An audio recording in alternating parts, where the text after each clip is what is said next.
చాలా మంది వింటా ఉన్నారు. ఏమని వింటా ఉన్నారంటే, యేసుక్రీస్తు వారు బాగు చేస్తారు. యేసుక్రీస్తు వారు ఏం చేస్తారు? బాగు చేస్తారు. ఎలాంటి రోగాలతో ఉన్న వాళ్ళని కూడా బాగు చేస్తారు.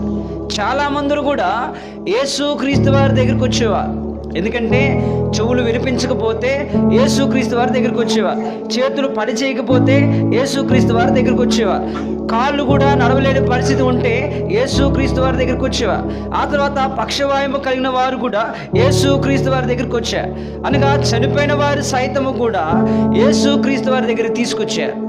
ఆ తర్వాత చనిపోయిన వారు సైతము కూడా యేసుక్రీస్తు వారు లేపారు. అందుకే ఇక్కడ విశ్వాసం ఏమిటంటే, యేసుక్రీస్తు వారు బాగు చేస్తారని ఒక విశ్వాసం ఉన్నది.